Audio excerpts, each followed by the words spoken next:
हरियाणा विद्यालय अध्यापक संघ जिला यमुनानगर का पदाधिकारी चुने जाने पर सत्यानिष्ठा से शपथ लेता हूँ कि मैं संघ के संविधान कार्यक्रम लक्ष्य उद्देश्यों से पूर्णतया सहमत हूँ तथा इनका दृढ़ता से पालन करूँगा। मैं अध्यापकों कर्मचारियों व मेहनतकश वर्ग के हितों की रक्षा के संघर्षों में बढ़ चढ़कर भाग लूंगा। मैं शिक्षा के प्रचार प्रसार तथा देश समाज व मानव हितों को आगे बढ़ाने के लिए सदैव तत्पर रहूंगा। मैं व्यक्तिगत व घरेलू कार्यों की अपेक्षा सामूहिक एवं सांगठनिक उत्तरदायित्व को प्राथमिकता दूंगा। मैं पुनः शपथ लेता हूँ कि उपयुक्त कार्यों की पूर्ति के लिए संघर्ष में बड़े से बड़ा बलिदान देने के लिए तत्पर रहूंगा। धन्यवाद साथियों। अकेला व्यक्ति कोई भी हो कुछ नहीं कर सकता। यदि हम बेहतर काम करना चाहते हैं तो एक अच्छी टीम का गठन आप यहाँ से करके जाएंगे, ताकि आने वाला जो बड़ा कठिन दौर है उसमें वो साथी आपके प्रहरी बनकर, आपके चौकीदार बनकर, आपके साथ कंधे से कंधा मिलाकर इस सार्वजनिक शिक्षा को, इन सार्वजनिक महकमों को बचाने का जो संघर्ष है उसमें बढ़ चढ़ करके भाग ले सके। थोड़ा सा मैं चर्चा करना चाहूँगा साथियों। आज के दौर पर वैसे तो हम आपको पहले भी कहते थे कि ये जो 2014 का बदलाव देश के स्तर पर, प्रदेश के स्तर पर हुआ, मई में देश के स्तर पर हुआ और अक्टूबर में प्रदेश के स्तर पर हुआ, ये कोई सामान्य बदलाव नहीं था। और उस बदलाव से आया गुजरात मॉडल, और वो गुजरात मॉडल आज आपके सामने है। श्री महोदय अपनी रिपोर्ट रख रहे थे, हमारे गेस्ट टीचर किस प्रकार से रेगुलर किए गए, हमारे कंप्यूटर टीचर महीने 12 वेतन 10 महीने का, स्कूलों में साफ सफाई, बच्चों की देखभाल करते हैं, सुख सहायक होते हैं, पार्ट टाइम लगे हुए, कोई 1.5 घंटे काम करता है, कोई 2.5 घंटे करता है, कोई 3.5 घंटे काम करता है। उनके वेजेस कितने बढ़ रहे हैं? 17, 18, 20, 22 साल हो गए, रेगुलराइजेशन नहीं हो रही। सिम है, एसएसए के थ्रू आए हुए कर्मचारी हैं, एक बड़ी जमात को रोजाना खाना खिलाते हैं, हमारे मिड डे मील वर्कर हैं, उनको क्या दिया जाता है? और आज तो आप देखोगे इस पिछले 4-5 साल से बच्चों को जो इंसेंटिव मिलते थे, इंसेंटिव भी समाप्त हो रहे हैं। आपका डीए 1.5 साल से नहीं मिल रहा। पिछले ब्लॉक ईयर की एलटीसी आपको बहुत सारे साथी रह गए, आशा नहीं है मिलेगी या नहीं मिलेगी। और अब 30 जून से पहले यदि कोई भी शिक्षक साथी रिटायर हो गया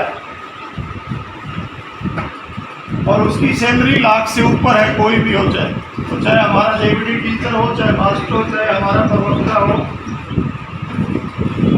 क्योंकि लंबी सेवा के उपरांत वेतन लगभग लाख रुपए से ज़्यादा। यदि आप इस डीए की कैलकुलेशन करेंगे उसको लगभग 4.5-5 लाख रुपए का नुकसान हो रहा है।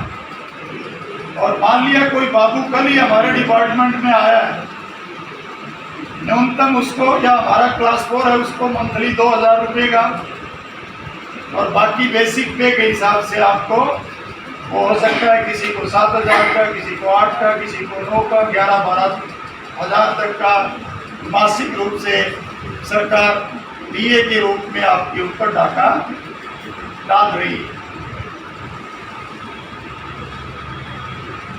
इसके अलावा आप देखेंगे बहुत सारे खुश भी हैं साथी। आपके जिला में बड़ी प्रॉब्लम है ये, बाहर के जिलों के साथी बहुत हैं। अब हमारे दो तरह के स्कूल ज़्यादा चर्चा में, एक तो प्ले वे स्कूल बनाए जा रहे हैं, कहीं बाहर बनाएंगे उनको। कुछ हमारे प्राइमरी स्कूल को भी मॉडल संस्कृति स्कूल बनाया है।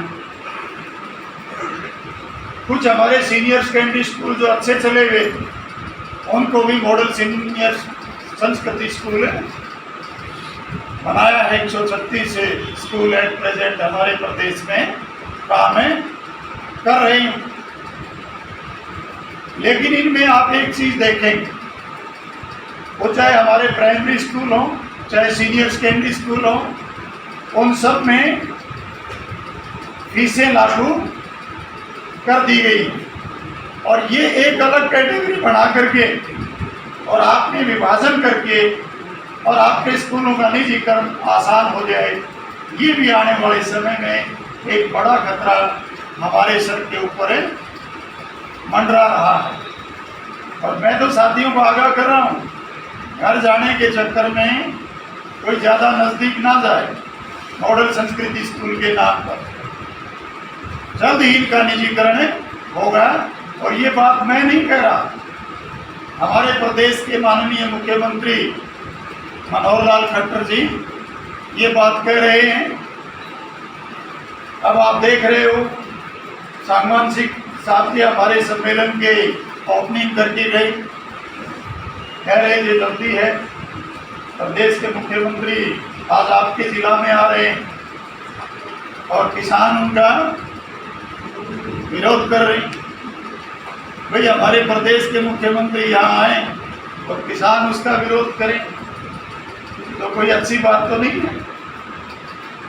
और विरोध कोई आज से थोड़ा ही कर रहे हैं। दिल्ली सरहद पर पिछले 7.5 महीने से, आज 14 तारीख हो गई, 26 नवंबर को बैठे थे, लगातार बैठे हैं। और लोकतंत्र की खूबी है संवाद। कोई संवाद नहीं है किसान के साथ। और कोई भी नेता हो, किसी भी पार्टी का नेता हो, भाषण देगा तो क्या कहेगा, अन्नदाता, धरती पुत्र, सबका पेट भरने वाले और सबकी सेवा करने वालों के साथ व्यवहार कैसा हो रहा है। और हम भी इस मुगालते में ना रहें। जो 3 कृषि के कानून हैं उनमें से एक कानून आज सबको प्रभावित करेगा, कर भी रहा है। आप पिछले 6 महीने में, और खास करके मेरी बहनें अच्छा करेंगी, वो असेसमेंट करके देख लें कि हमारे रसोई के खर्च में कितनी वृद्धि हो गई। वो चाहे गैस का सिलेंडर हो, चाहे खाने पीने की वस्तुएं हो, सब की सब नई ऊंचाइयों पर है। डीजल पेट्रोल के दाम भी सेंचुरी मार के नो डाउट है। सरसों का तेल जिसको किसान पैदा करता है डबल सेंचुरी के बाद भी नो डाउट है। ये जो चीजें आज हो रही हैं, क्या ये कहीं कोई सरकार इनको संबोधित भी कर रही है? मतलब वे लोग जो 2014 से पहले कपड़े उतार उतार के रेलों पर चढ़ करके और कहीं बड़े बड़े प्रदर्शन करते थे, अरे वो बाबा सुबह सुबह टांग फेरा करे है। वो कहता था चुनाव से पहले कि फलां को देश का प्रधानमंत्री बना दें, आपको पेट्रोल 35 रुपये देंगे। और एक बड़े बाबा जी दिल्ली आकर के बैठे थे, अन्ना हजारे जी। अन्ना हजारे जी का भी पता नहीं और उस लोकपाल का भी आज पता नहीं है। और उस समय नारे लगा के कहते थे कि हम आए तो प्रदेशों में भी लोकपाल बनाएंगे और देश के स्तर पर भी लोकपाल बनाएंगे। आज कोई चर्चा है, हम क्या मांग रहे हैं प्रदेश सरकार से? हम कुछ नहीं मांग रहे। हम एक बात कह रहे हैं कि बीजेपी ने 2014 में जो जनता से वायदा किया था चुनाव से पहले, आप अपना ही इलेक्शन मैनिफेस्टो पढ़ लें और उसका 50% लागू कर दें। हम 100% भी नहीं कह रहे, केवल 50% आप उसको लागू कर लें। उन्होंने कहा था कि आपके 5वें और 6ठे पे कमीशन की अनोमली को दूर करेंगे, 7वां पे कमीशन देंगे। 2% की डांडी तो अचारे में लगी नहीं लगी, 8% दिया ना 10% की बजाय। पिछली अनोमली को दूर नहीं किया, दूर करते तो लोगों के एरियर भी बनते, वेतन में अच्छी बढ़ोतरी भी होती। यदि आप पैसा मांगोगे तो प्रदेश का खजाना खाली है, लेकिन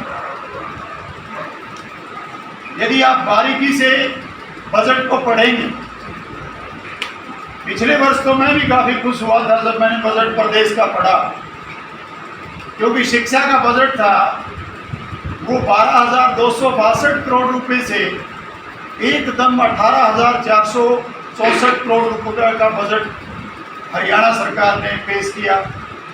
तो हमें एक आशा जगी थी कि जो ये प्रदेश में 50,000 के आसपास अध्यापक और सबॉर्डिनेट स्टाफ के पद खाली हैं, ये सारे पद भरे जाएंगे और जो स्कूल के लिए मूलभूत इंफ्रास्ट्रक्चर चाहिए वो स्ट्रक्चर भी पूरा किया जाएगा।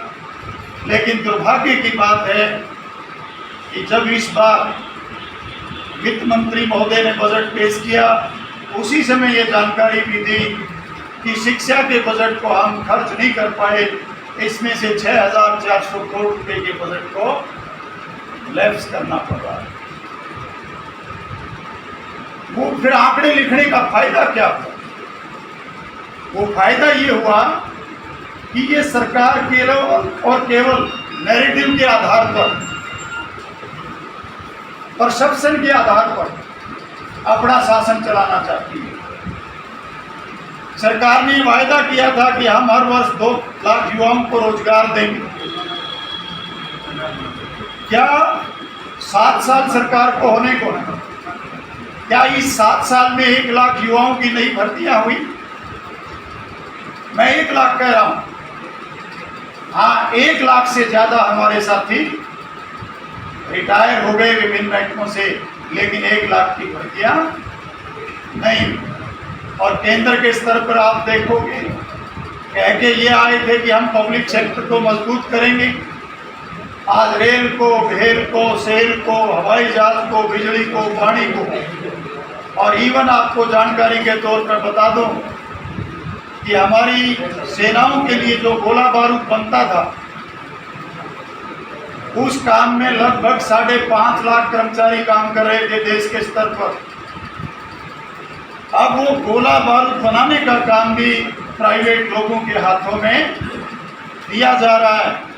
वो चाहे 1947 का युद्ध हो, 62 का हो, 65 का हो, 71 का हो, चाहे श्रीलंका की मदद हो, चाहे कारगिल संघर्ष हो, प्रत्येक युद्ध के बाद युद्ध की जो रिपोर्ट आई, उस रिपोर्ट में, हर रिपोर्ट में ये कहा गया रक्षा विशेषज्ञों के द्वारा कि ये जो गोला बारूद का हमारा काम था, ये पब्लिक सेक्टर में था, जिसकी बदौलत हमारी सेना को समय पे गोला बारूद उपलब्ध हो गए और जिसकी बदौलत हमने ये लड़ाइयाँ जीती। लेकिन साथियों, आज उस देश की सुरक्षा के जो उपकरण हैं उनको भी प्राइवेट लोगों के हाथ में सौंपा जा रहा है। और यदि मैं मोटे तौर पर कहूँ तो मुझे तो ऐसा लगता है कि इस देश को ही किसी को ना सौंप करके ये लोग कहीं बाहर चले जाएं। जैसे मेहुल चौकसी, विजय माल्या जी जैसे लोग इस देश के लोगों का पैसा खा करके उनको हवाई जहाज की टिकट बनवा करके कई विदेशों में शरण दे रही है। किसान ठीक लड़ रहा है, हमारे से अच्छा लड़ रहा है। किसान के कानून तीनों साथियों संसद से आए, लेकिन इसी दौरान साथी ने भी वर्णन किया है अपनी रिपोर्ट में, राष्ट्रीय शिक्षा नीति 2020 इसी दौरान आई है। हमें उस राष्ट्रीय शिक्षा नीति पर सख्त ऐतराज है। सबसे पहले तो जनतंत्र में संसद सबसे प्रमुख है, संसद को अवॉइड किया गया। एक मंत्रिमंडल के फैसले के द्वारा राष्ट्रीय शिक्षा नीति को लागू किया गया। इसका मतलब जो पुरानी शिक्षा नीतियां थी उनका किसी प्रकार का अवलोकन नहीं हुआ और ना लोगों से किसी प्रकार की राय लेकर के किसी एक विशेष विचारधारा के लोगों द्वारा तैयार वो राष्ट्रीय शिक्षा नीति आज लागू की जा रही। आज जो ये काम आप कर रहे हो ना रोजाना, और इन पिछले 4-5 दिन में तो रात को भी नहीं सो पाते। कल मैं 15 तारीख को प्रदर्शन है ब्लॉक स्तर पर, जिला स्तर पर, सर्व कर्मचारी संघ के, ऑल इंडिया उसके स्टेट गवर्नमेंट एम्प्लॉयज फेडरेशन के आह्वान पर। तो मैं एक स्कूल में बोल रहा था तो मैडम ने कहा सर मैं तो रात को 11:30 बजे सो पाई। माँ क्या बात हुई मैडम? मैं कोई घरेलू तकलीफ होगी? मिला वो अवसर पे बच्चों के सारे आंकड़े रात को 11:30 पौने 12 बजे अपडेट हुए, उसके बाद सो पाई। साथियों मैं एक बात पूछता हूँ आपसे, ये शिक्षा मंत्री भी शायद आपके इलाके से ही हैं। 2 मुलाकात हुई है साथियों इनसे, मतलब है इस दौरान 2 मुलाकात। दोनों पहली मुलाकात में इन्होंने हमें आश्वासन दिया कि हम 8वीं से लेकर के 12वीं तक के सभी बच्चों को इंस्ट्रूमेंट देंगे ऑनलाइन एजुकेशन के, और उसके लिए 464 करोड़ रुपए के बजट का प्रोविजन है कर दिया गया। हमें भी एक पेपर सा दिखाया, हम भी आश्वस्त थे। लेकिन अब कोरोना से पहले 7/4 को फिर दोबारा मीटिंग हुई, सभी आला अधिकारी महोदय और एसीएस भी सहयोग से वही है तो पिछली मीटिंग में थे। तो बैठने से पहले तैयारियां ऐसी होती हैं, हमें 2-2.5 घंटे बाहर इंतजार करवाना जाता है। भाग के पता नहीं कितने तरह के अफसर वहां आते हैं, बड़ी तैयारियां की जाती हैं। तो हम अंदर गए, हाँ जी क्या दिक्कत है बताओ। हाँ सर हम तो पहली बात आपसे ये पूछने आए, पिछली जुलाई में आपके साथ मीटिंग हुई थी और हमने 14-15 एजेंडों पर उस समय चर्चा की थी। आपने कोई एक एजेंडे को पूरा किया हो, हमारी एक डिमांड को पूरा किया हो, आप एक भी बताओ। शिक्षा मंत्री कुछ नहीं बोलते, ये उनकी एक खूबी है। बैठते ही एक कागज लेंगे, एक हरा पेन लेते हैं, पेन से लिखते कुछ नहीं है। कोई भी जवाब देता है ना तो निदेशक महोदय बोलते हैं, तीनों निदेशक नहीं बोलते हैं तो केवल एसीएस महोदय बोलते हैं। एसीएस महोदय के पास कोई जवाब नहीं था। मास्टर हमारी एक बड़ी समस्या है, 2003 में हमारे बहुत सारे शिक्षक रेगुलर हुए थे और उनकी 2019 में एसीपी लगनी है।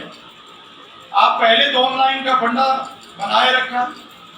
आप श्री गणेशन जी क्या कह रहे हैं वो आप इनसे सुन लें कि ऑनलाइन काम है नहीं कर रहा, और आपने ये कहा था कि आप मुझे 2 महीने का समय दे दो। हमने लगभग आपको 9 महीने का समय दिया है, लेकिन आप एक केस बता दें कि किसी की भी एसीपी हुई हो। कोई जवाब नहीं था और हमने उनको कहा कि आज 5,000 रुपए दे दो, आपके हाथ में दे देंगे, आपके सिग्नेचर होंगे उस पर। ये हालात इस डिपार्टमेंट के हैं। और जो ये राष्ट्रीय शिक्षा नीति आई, इसके यदि मैं लबोलब आपकी चर्चा करूं, पहली बात तो हम भी बहुत खुश हुए थे जब इसका 2019 में चुनाव था लोकसभा का। लोकसभा चुनाव के जस्ट आफ्टर उसका ड्राफ्ट आया और उस ड्राफ्ट में जो बातें हमने पहले कही थी वो सारी सम्मिलित। हम भी खुश हुए कि इस बार तो जो राष्ट्रीय शिक्षा नीति आएगी उसमें कुछ ना कुछ अच्छा होगा। लेकिन साथियों जो कानून बन करके आया 105 पेज का, किसी साथी ने पढ़ा, 57 पेज है उसमें स्कूली शिक्षा के हैं।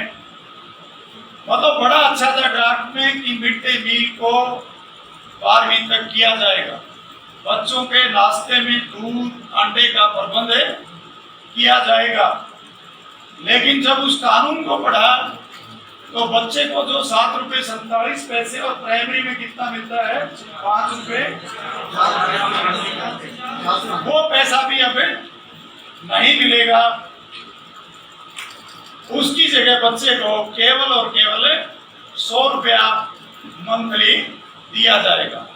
100 रुपये में कितना रोजाना मिला साथियों? 100 रुपये में कितना मिला? 3 रुपये 33 पैसे रोजाना जो मिल रहा था वो भी नहीं मिला। स्टाइपेंड की बात की, स्टाइपेंड तो हाजिरी का होता है। सर आप बच्चों को रोजाना पढ़ा रहे हो, बच्चा डाटा यूज कर रहा है, यदि वो पैसा आप बच्चे को दे दो तो वो डाटा से अपडेट नहीं हो जाएगा, लेकिन किसी प्रकार का कोई जवाब नहीं है। वो थोड़ी सी मेरी गलती भी थी, मास्टरी होने के नाते बीच में हमारे एलिमेंट्री के डायरेक्टर बोल लिए। मैंने कहा सर फरवरी में आपसे मुलाकात हुई थी, आपने भी कोई एक काम किया हो। तो उस समय एसीएस महोदय भी थोड़ा सा नाराज हो गई कि आप तो व्यक्तिगत रूप से टारगेट करो। वह व्यक्तिगत रूप से सर टारगेट नहीं कर रहे। दर्द है इस बात का, हम फील्ड में जाते हैं, हमारे शिक्षक भाई हमारे कपड़े फाड़ते हैं, और कपड़े इसलिए फाड़ते हैं कि उन समस्याओं का निदान नहीं हो रहा। ये जो शिक्षा सदन बन गया है सफेद हाथी, ये लोगों की समस्याओं का समाधान नहीं कर रहा। लंबे समय से पदोन्नतियां नहीं हो रही और कुछ नहीं देना पदोन्नति के अंदर शिक्षकों को। आज जगपाल जी प्रिंसिपल बन जाए, क्या देगी सरकार? 1 पैसे का भी इनको वेतन के तौर पे फायदा नहीं होगा, केवल रिस्पॉन्सिबिलिटी इनको बढ़ेगी। और आज माँ हमारे उस समय हाई स्कूल में केवल 242 हेडमास्टर थे, बाकी हेडमास्टर के सारे पद खाली पड़े थे। 700 के आसपास हमारे प्रिंसिपल के। तो जवाब क्या है कि कोर्ट, सरकार चाहे तो एक दिन में सारे कोर्ट के मामले सेटल कर सकती है, लेकिन जानबूझ के नहीं किया जा रहा। तो ये जो राष्ट्रीय शिक्षा नीति आएगी साथियों, इसका सबसे बड़ा प्रभाव होगा। मुख्यमंत्री जी ऐसे थोड़ी कह रहे विधानसभा में कि हमें 10 साल जेबीटी शिक्षक की जरूरत नहीं है। आपकी पहली और दूसरी क्लास या तो आंगनबाड़ी के पास या वो जो प्ले वे स्कूल हैं उनके पास चली जाएगी। और शिक्षा का भट्टा प्रारंभिक स्तर पर ही सरकार बिठाने को जा रही है, ताकि आगे कोई बच्चा बढ़ ही ना पाए, क्योंकि उसकी नींव कमजोर होगी तो बच्चा आगे बढ़ ही नहीं पाएगा। और मैं तो ये कह रहा हूँ इस शिक्षा नीति में जो लेबर लॉज हैं और आईएलओ में इन्होंने दस्तखत कर रखे हैं, उसका भी सरेआम धजिया उड़ा रहे हैं। कह रहे हैं कि 6ठी 7वीं 8वीं के बच्चे को कुछ जो वोकेशनल उसके हाथ को कुछ टेक्निकल काम दे करके उसको सक्षम बनाएंगे। यदि बच्चा 11 साल का है, 10 साल का है, यदि वो 6ठी क्लास में मान लिया थोड़ा सा बिजली का काम सीख गया, एक दिन वो जा करके 100 रुपये कहीं से कमा लिया, उस दिन तो हो सकता है वो अपने पे खर्च कर ले, अगले दिन फिर जाएगा, हो सकता है वो 150 भी कमा ले, 200 भी कमा ले। और यदि उसको 150-200 कमाने का लालच पड़ गया तो वो बच्चा शिक्षा ग्रहण नहीं कर पाएगा। आपने उस फीस के ऊपर भी बात की, निदेशक महोदय कहने लगे कि फीस से आपका क्या ताल्लुका? सर फीस से हमारा डायरेक्ट ताल्लुका है। किसी गरीब घर की बच्ची है, और हमारे स्कूलों में एक रिवायत हमारे में भी बड़ा दोष है, हम सुबह जो मॉर्निंग असेंबली होती है उसमें खड़े करते हैं, जिन बच्चों ने फीस नहीं दी है वो खड़े हो जाओ। और यदि कोई बच्ची 3 दिन लगातार प्रेयर में खड़ी होगी, मैं दावे के साथ कहता हूँ कि चौथे दिन वो स्कूल में नहीं आएगी। तो ये फीस उन बच्चियों को शिक्षा से महरूम करेगी। आपको ये 200, 500, 700 रुपये कुछ नहीं लगते, लेकिन जिन घरों की आमदनी 2000, 3000 मासिक है, उन घरों के लिए ये फीस बहुत बड़ी चीज है। और मैं तो आपको ये भी कहना चाहता हूँ कि आपके संविधान में एक शब्द लिखा हुआ है, जन कल्याण। यदि आप ऐसे काम नहीं करना चाहते तो संसद को भी कहो कि ये जन कल्याण शब्द जो लिखा हुआ है इसको भी हटा दिया जाए, लेकिन इन लोगों के पास किसी प्रकार की कोई जवाब नहीं है। आपकी सभी बातों को सुनते बड़े ध्यान से।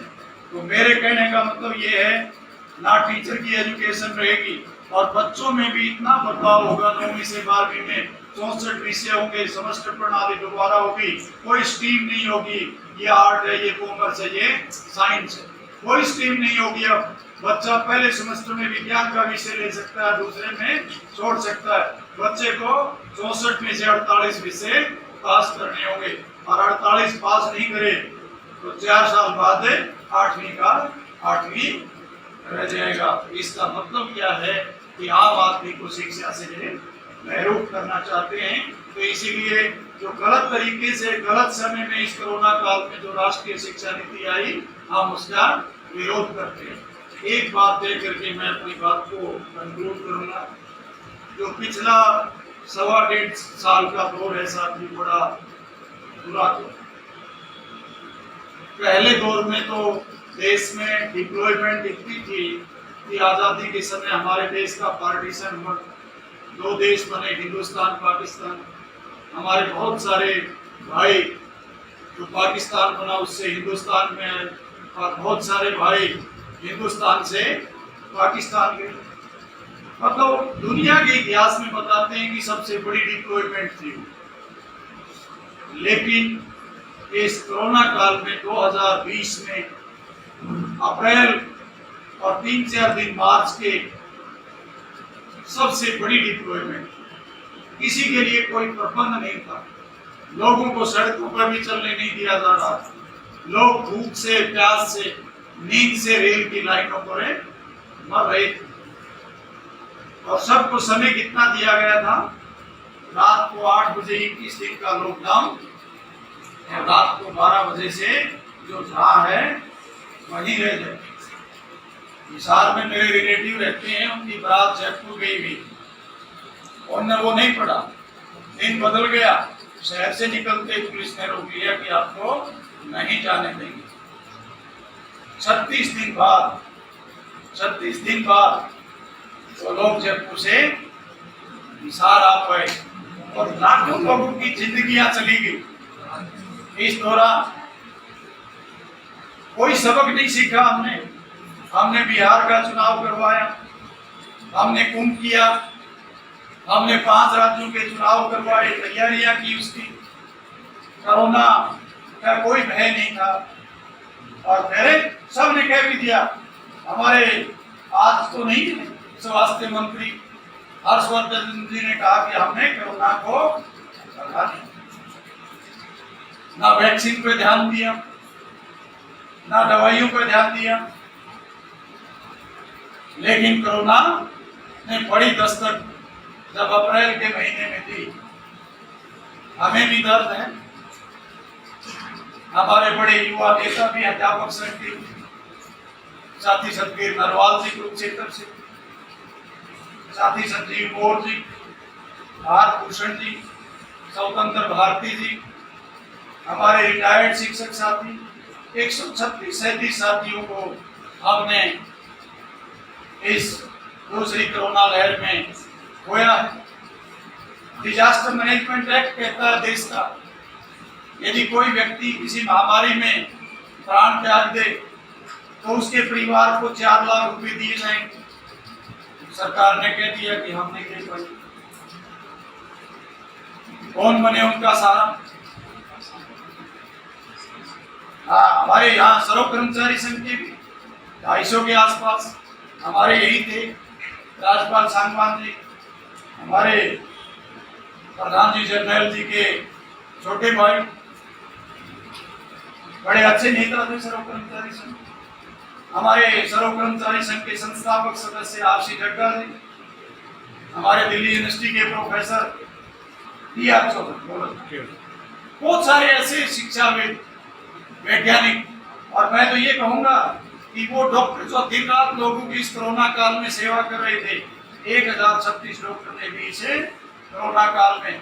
और ये कहूँ देश के स्तर पर सरकार कह रही कि 4,10,000 के आसपास लोगों की मौत हुई है, लेकिन जो दूसरी जगह के आंकड़े वो इससे कई गुना अधिक बता रहे हैं, क्योंकि शमशान घाट में अंतिम संस्कार करने के लिए भी जगह नहीं थी। ये देश का मंदिर था, ना ऑक्सीजन मिल रही थी, ना दवाई मिल रही थी, कुछ नहीं मिल रहा था।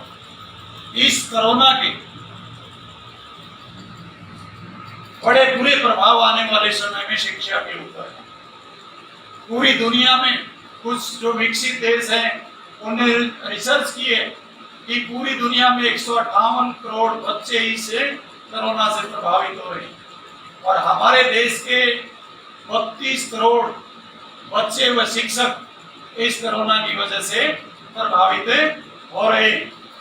और एक साथी आंकड़ा दे रहे थे अपनी रिसर्च का, स्कूल का विकल्प कौन आया, प्राइवेट स्कूल, सरकारी स्कूल का विकल्प, और प्राइवेट स्कूल का विकल्प कौन आया, कोचिंग सेंटर, ट्यूटोरियल ग्रुप। उस ट्यूटोरियल ग्रुप की आमदनी इस कोरोना काल के दौरान, वैसे तो देश के स्तर पर आप देखोगे 97% लोगों की तनख्वाहें आमदनी घटी है, चाहे वो मजदूर हो, किसान हो, कोई भी हो, उनकी आमदनी घटी है। लेकिन वो जो ट्यूटोरियल ग्रुप की सर्वे है उसका जो कोरोना के समय बिजनेस था 5,000 करोड़ रुपए का, इस कोरोना काल में उनका बिजनेस है वो 14,000 करोड़ रुपए का हो गया। और इस कोरोना की वजह से एक रिसर्च की हमारे किसी शिक्षाविद ने कि लड़कियों पर इसका क्या प्रभाव होगा। शिक्षा तो जाएगी जाएगी, उनका मानसिक शारीरिक उत्पीड़न भी इस दौरान बढ़ेगा। हेल्पलाइन है उनकी, एक हेल्पलाइन पे रोजाना 93,000 मामले आ रहे हैं, जिसपे पहले इस कोरोना काल से पहले केवल 1,000 के पास ही शिकायतें आती थी। आज उस पर रोजाना 93,000 शिकायतें उन बच्चियों की आ रही है। वैसे हम घर में देख लें, बच्चे अवसाद में हैं, और जो बच्चे जॉब के नजदीक थे, तैयारियां कर रहे थे अपनी, उन बच्चों के तो बहुत ही बुरे हालात हैं। साथियों, हम शिक्षक हैं, हमें धैर्य और साहस से कार्य लेने की जरूरत है। आज उन बच्चों की मानसिकता को भी पढ़ें, और सरकार स्कूलों को खोले या न खोले, लेकिन उन बच्चों के छोटे छोटे ग्रुप बना करके इस निर्दयी सरकार को, जो देश से शिक्षा को खत्म करना चाहती है, उनको कोई ना कोई यदि विकल्प हमने नहीं दिया तो हम भी आने वाले समय में नहीं बच पाएंगे। और ये 2025 तक सारी शिक्षा को प्राइवेट लोगों के हाथ में देना चाहते हैं। इस शिक्षा का यदि लबोलबाब है तो वो है 3C, सेंट्रलाइजेशन ऑफ एजुकेशन। परीक्षा की एक एजेंसी होगी, NTSA, नेशनल टेस्टिंग एजेंसी। और आप भी देख रहे होंगे इस जितने भी अपने ये स्कूल बने, मॉडल संस्कृत स्कूल, सब की एफिलिएशन किसके साथ है, CBSE के साथ। ये जो एक बड़ा हाथी गाड़ी खड़ा कर रखा है, इसकी क्या उपयोगिता? कोई उपयोगिता इसकी नहीं रहेगी। मतलब सेंट्रलाइजेशन है सारी पावर का, सारे टेस्ट कौन देगा, टीचर लागेंगे तो उसका टेस्ट एक राष्ट्रीय स्तर की एजेंसी लेगी, बच्चों के पेपर पढ़ेंगे तो वो राष्ट्रीय स्तर पे बनेंगे। Centralisation of education.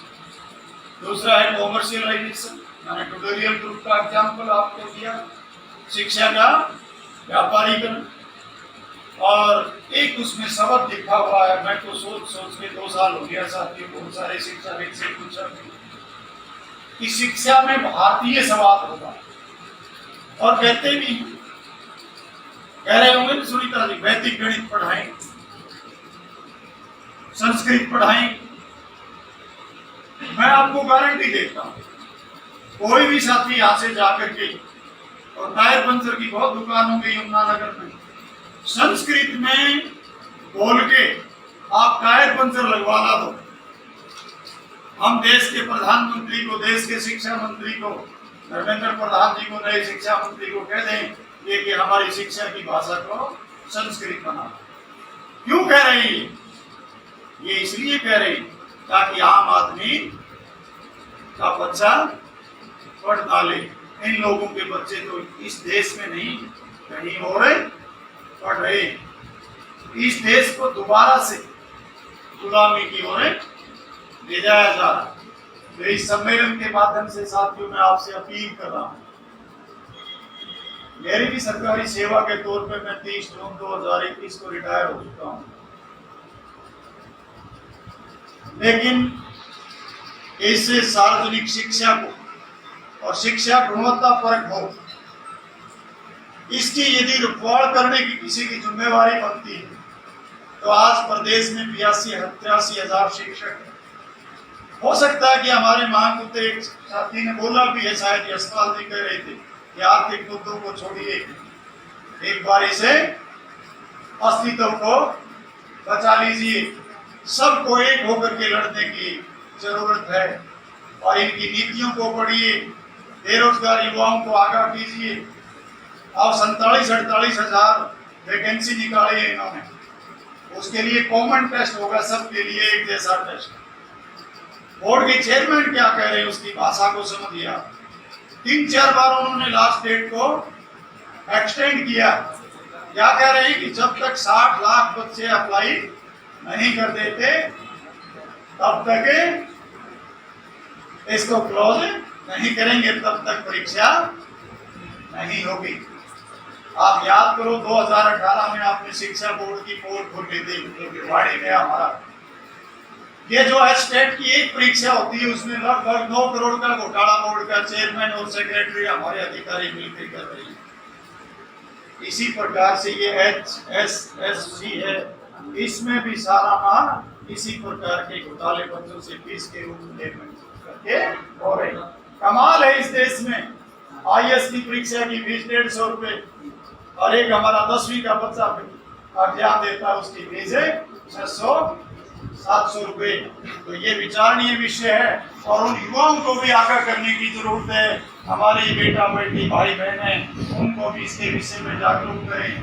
और मैं ये कह रहा हूँ, यदि वो 60 लाख बच्चे यदि मुख्यमंत्री के आवास को या राज्यपाल के आवास को जाकर के चंडीगढ़ में घेर लें और अपने रोजगार की मांग करें, तो इन लोगों की क्या औकात है? कोई औकात इन लोगों की? जनता में, जनतंत्र में असली ताकत लोगों के हाथ में होती है। कह सकती है कि वो जनता उस बात को समझती है। ये हम शिक्षक हैं, हमारा दायित्व बनता है हम किसान की भी मदद करें। यदि किसान आंदोलन पिट गया, मैं गारंटी के साथ कहता हूँ आपको कोई भी सड़क पर नहीं खड़ा होने देगा और इन महकमों को रातों रात बंद कर दिया जाएगा। तो हमें किसान की आर्थिक मदद भी करें, जहाँ भी रहते हैं वहाँ उस किसान की मदद करें। और यदि ये किसान आंदोलन जीतना जाता है देश में, तो साथियों मैं दावे के साथ कहता हूँ आपके जो मुद्दे हैं, आर्थिक मुद्दे हैं, सार्वजनिक महकमों को बचाने के मुद्दे हैं, उन सार्वजनिक महकमों को यदि किसान जीतता है तो कोई बंद नहीं कर सकता। और यदि किसान आता है तो देश में कोई भी सार्वजनिक महकमा नहीं बचेगा।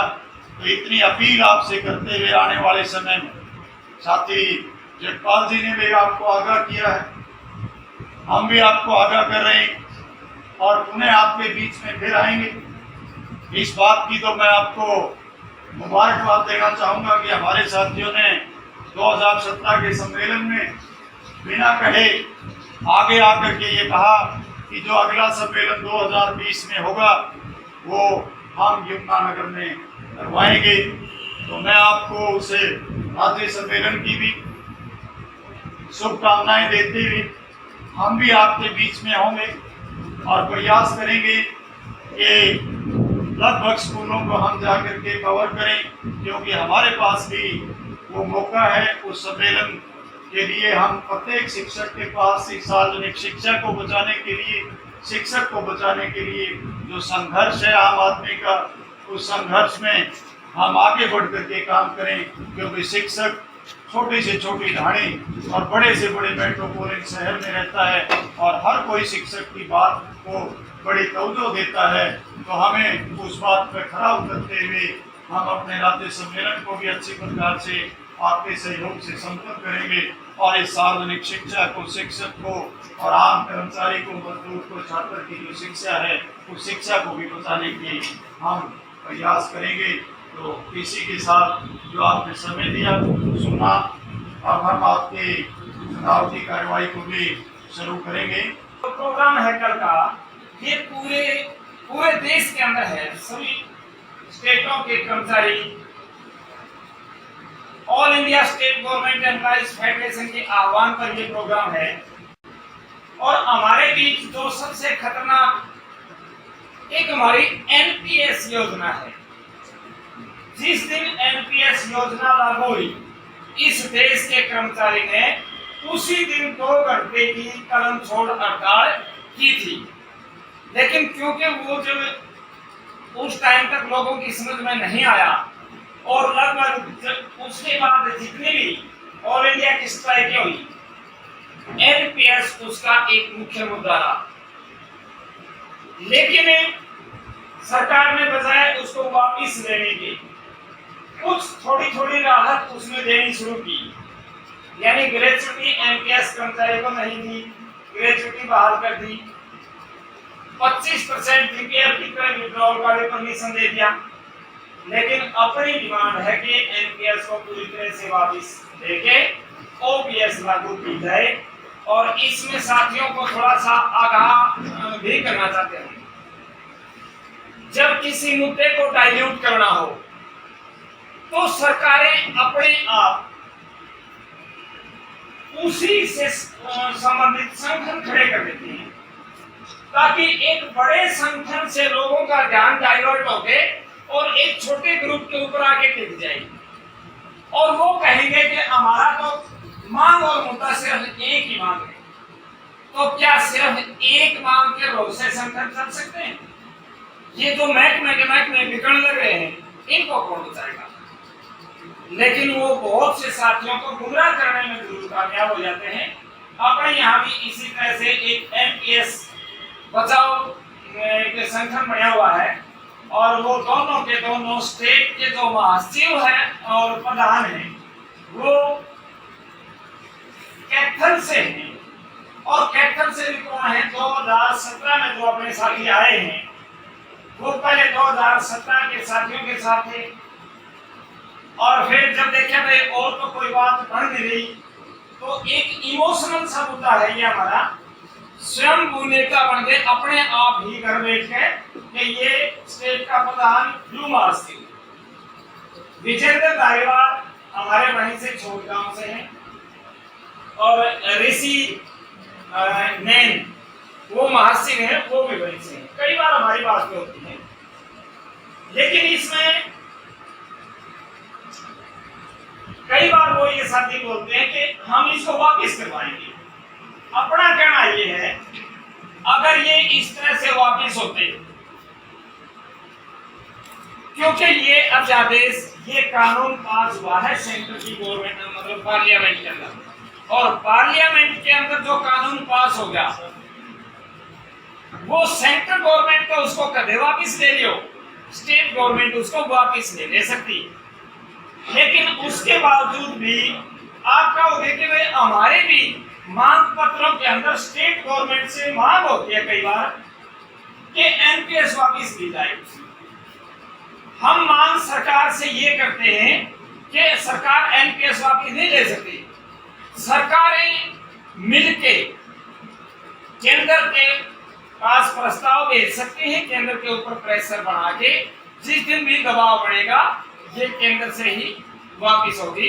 अपनी डिमांड क्या होती है कि केंद्र सरकार एनपीएस वापस लेने का प्रस्ताव पास करे और केंद्र के पास भेजे। तो ज्यादा कुछ ना कहते हुए इसमें जो कल का मुद्दा है, जो कल के प्रदर्शन है वो ऑल इंडिया लेवल के हैं, इसलिए एनपीएस कल के आंदोलन का एक मुख्य हिस्सा है। डीए की बहाली, एलटीसी की बहाली, एनपीएस और cashless medical facility, x gratia बिना शर्तों के लागू हो, इन मांगों को लेके कल पूरे देश का कर्मचारी प्रदर्शन करते हुए डीसीज के माध्यम से, लोगों का वीडियोस के माध्यम से मुख्यमंत्री और प्रधानमंत्री को पूरे देश से अपने ज्ञापन दे देंगे। तो इसी अपील के साथ के साथी ज्यादा से ज्यादा संख्या में कल वाले प्रोग्रामों में भी भाग लें। तो जो आपने समय दिया उसके लिए बहुत बहुत धन्यवाद। हमारे मंच पर मंचासीन राज्य महासचिव श्री जगरोशन जी, हमारे उप महासचिव प्रभु सिंह जी, राज्य के सचिव सतवीर गोयल जी, हमारे वरिष्ठ अध्यापक नेता अलग अलग संगठनों से आए पदाधिकारी साथी, डेलीगेट्स और मेरे जुझारू क्रांतिकारी साथियों, आप सब एक विशेष अवसर पर के गवाही के तौर पे यहाँ उपस्थित हैं। जब हम हरियाणा विद्यालय अध्यापक संघ का एक त्रिस्तरीय 3 साल के बाद जो एक सम्मेलन का अवसर हमें मिलता है, आत्मचिंतन का अवसर मिलता है, हम उस अवसर पर यहाँ एकत्रित हुए हैं साथियों। 2017 में हम एकत्रित हुए थे। उसकी बात करने से पहले साथियों, क्योंकि मैं अपनी बात रखूंगा, हमने प्रधान जी ने जैसा जिक्र किया, कोरोना काल में हमारे बहुत जुझारू साथी खोए। हमारे बीच में से जो साथी गए हैं, मैं 2 मिनट आपकी लेना चाहूँगा। हम उनको खड़े होकर के, जो हमारे जुझारू साथी राजपाल जी हों, सतबीर नरवाल जी हों, संजीव मोर जी हों, और भी बहुत सी साथियों को नजदीक वालों का नाम मैं ले रहा हूँ, नहीं तो इस अध्यापक संगठन ने बहुत से अपने नेताओं को खोया, कार्यकर्ताओं को खोया, और देश समाज में अपने नागरिकों को, अपने रिश्तेदारों को हमने खोया है। तो मैं 2 मिनट का आपका समय चाहूँगा, हम उनको साथियों को खड़े होकर के श्रद्धांजलि दें।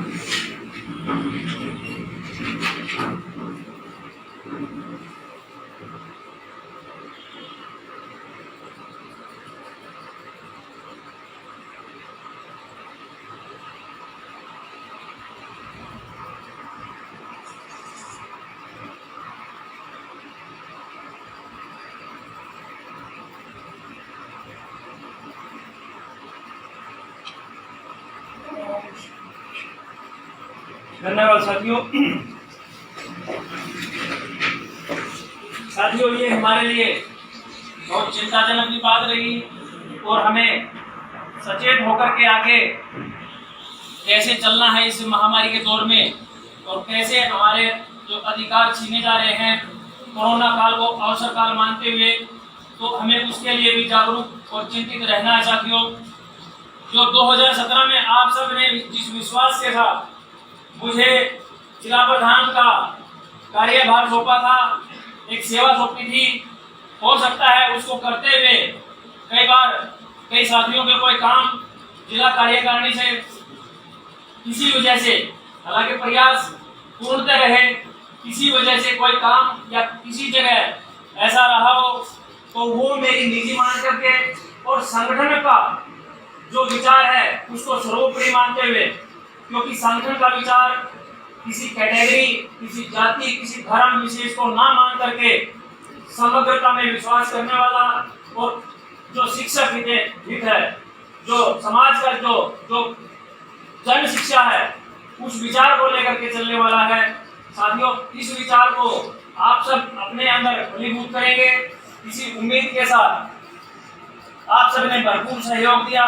सदस्यता बेहतर हुई। आप सब ने जिला कमेटियां, राज्य कमेटियां और हमारी जो ब्लॉक कमेटी है, उसके लिए एक आगे हमारे लिए एक चुनौती भी है और एक हमारे लिए अवसर भी है। राज्य का सम्मेलन, आप मेजबान हैं, आप सब, आपका जिला मेजबान है। इस मेजबानी को ये आशा करते हुए कि हम बखूबी एक टीम के रूप में, एक यादगार राज्य सम्मेलन के रूप में हम इसको मनाएं, और आने वाली चुनौतियों के बारे में, क्योंकि ये सम्मेलन साधारण सम्मेलन नहीं होता। कई बार ये होता है कि भाई लोगों को लगता है, क्योंकि एक तो मैं तो ये कहूँ कि हमारे जिले में ये 28 साल बाद ये सम्मेलन राज्य का होने जा रहा है, तो अधिकतर टीचर साथी जिन्होंने ये सम्मेलन देखे हैं यमुनानगर के अंदर, या तो वो रिटायर हो चुके हैं या लास्ट ग्रुप में बैठे होंगे, परंतु आज हमारे सामने ये अवसर है कि हम उन चीजों को सीखें, और जो निजीकरण और जो अन्य पॉलिसियां जो हमारे लिए घातक हैं, उनसे कैसे पार पाया जाएगा, कैसे उन चुनौतियों का हम सामना करेंगे। हमारे राज्य स्तर के और राष्ट्रीय स्तर के उसमें वक्ता आएंगे, हमारी जो दिक्कतें हैं उनको कैसे हम सुधार कर सकते हैं, कैसे हम संगठन के तौर पे मजबूत हो सकते हैं, और कैसे इस सार्वजनिक शिक्षा को हम बचा सकते हैं।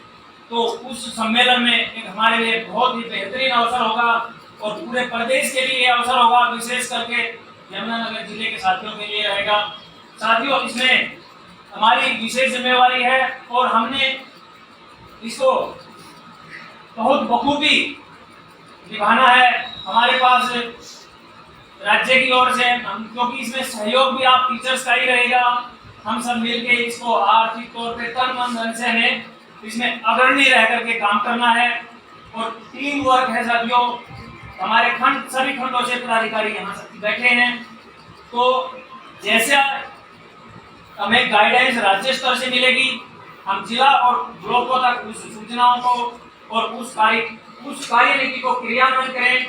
ऐसी उम्मीद के साथ साथियों, ज्यादा लंबी बात न करते हुए मैं अपनी समस्त कार्यकारिणी जो 2017 से 2020 तक चुनी गई थी, कोरोना करके 8 महीने 7 महीने एक्स्ट्रा हो चुके हैं, आप सबको के सामने ये मानते हुए कि कोई गलती रही हो तो वो मेरी निजी गलती, अन्यथा साथियों ने जो टीम के रूप में काम किया मैं उसका धन्यवाद करते हुए, उनका सम्मान करते हुए टीम के साथियों का, और आप सभी ने जो सहयोग किया उसका आभार मानते हुए अपनी कार्यकारिणी का आशीर्वाद आपके सामने प्रस्तुत करता हूं। साथ ही हम जो आगामी चुनौतियां हैं उनको पार करने के लिए, उनसे मुकाबला करने के लिए नई और ऊर्जावान कार्यकारिणी का गठन कर सकें। परंतु साथियों, एक ये भी मानना है कि नई कार्यकारिणी का गठन करते हुए पिछले जो साथी रहते हैं उसके वो एक एडिशनल बेनिफिट के तौर पे उस टीम को मिलने चाहिए जो हमारी आगे आने वाली होती है। कई बार हम ये मान जाते हैं कि मैं पद पे हूं तो काम, और पद पे नहीं हूं तो मैं निष्काम। ऐसा बिल्कुल संगठन की नीति नहीं है। पद पे हैं या पद के बिना भी हैं, आप सबकी हम सब की ये जिम्मेवारी बनती है कि जो जन शिक्षा है इसके लिए हमारा जो योगदान है उसको बेहतर से बेहतरीन की तरफ हम दें और उसको लेकर जाएं। तो हरियाणा विद्यालय धर्म संघ जिला यमुनानगर का पदाधिकारी चुने जाने पर सत्यानिष्ठा से शपथ लेता हूँ कि मैं संघ के संविधान, कार्यक्रम, लक्ष्य, उद्देश्यों से पूर्णतया सहमत हूँ तथा इनका दृढ़ता से पालन करूँगा। मैं अध्यापकों, कर्मचारियों व मेहनतकश वर्ग के हितों की रक्षा के संघर्षों में बढ़ चढ़कर भाग लूंगा। मैं शिक्षा के प्रचार प्रसार तथा देश समाज व मानव हितों को आगे बढ़ाने के लिए सदैव तत्पर रहूंगा। मैं व्यक्तिगत व घरेलू कार्यों की अपेक्षा सामूहिक एवं सांगठनिक उत्तरदायित्व को प्राथमिकता दूंगा। मैं पुनः शपथ लेता हूँ कि उपयुक्त कार्यों की पूर्ति के लिए संघर्ष में बड़े से बड़ा बलिदान देने के लिए तत्पर रहूंगा। धन्यवाद साथियों। महासचिव जगरूप सिंह जी, सह सचिव प्रभु जी, व सचिव सुखबीर गोयल जी, और अपने साथ कंधे से कंधा मिलाकर चलने वाले अपने वीर साथी जरनैल सिंह सालमान जी, जो आज भी जो है पूरे संघर्षशील हैं। ब्लॉक से आए हुए प्रधान व सचिव, डेलीगेट्स, महिला शक्ति, आज नई टीम का चयन हुआ है। राकेश धनखड़ जी जो पूर्व प्रधान जिला यमुनानगर सभी के चहेते रहे हैं और संगठन को उन्होंने बहुत आगे बढ़ाया है। साथियों, ये टीम वर्क होता है, अगुवाई कोई कर ले लेकिन टीम वर्क होता है। सभी पदाधिकारी, ब्लॉकों के कार्यकर्ता और अध्यापक साथी, उन सब का सहयोग से ही कोई संगठन चलता है साथियों। तो मैं अपनी पूरी टीम की तरफ से, नवचयनित टीम की तरफ से आप सभी को विश्वास दिलाता हूँ कि शिक्षा के शिक्षक के हितों के लिए जो है कार्य किया जाएगा। तन मन धन से बिल्कुल सहयोग रहेगा सारी टीम का। साथियों, आप सब ने समय दिया, इसके लिए आप सबका बहुत बहुत धन्यवाद। और आगे जो अपना जो चुनाव है, राज्य का सम्मेलन है, त्रिवार्षिक सम्मेलन, वो अपने ही यमुनानगर में होने वाला है साथियों। तो उसके लिए भी आप सभी से अपेक्षा कर चाहूँगा कि उसमें आप सभी का हर तरह से पूरा सहयोग रहेगा। आप सभी ने सुना, जिम्मेवारी दी, इसके लिए बहुत बहुत धन्यवाद। जो आपने विश्वास दिखाया है इस टीम के बीच में, तो मैं सेक्रेटरी होने के नाते इतनी बात तो कहूँगा कि शायद एनर्जी तो है, मगर जो एक्सपीरियंस है उसकी कमी है कहीं ना कहीं। मैं जगपाल जी की जगह तो नहीं ले सकता क्योंकि बड़े मैच्योर आदमी के लंबे समय से काम कर रहे हैं, बट जब एक टीम वर्क के रूप में काम करेंगे तो आशा रहेगी कि आपके जो हमारे से आशा है वो उसको लगभग पूरा करने की कोशिश करेंगे, तन मन धन से, तसल्ली से। और जो ये अध्ययन, अध्यापन और संघर्ष, जो ये 3 शब्द लिखे गए हैं, इन पे खरा उतरने की पूरी कोशिश की जाएगी। आपने इस कमेटी को चुना, आपका धन्यवाद। और आपको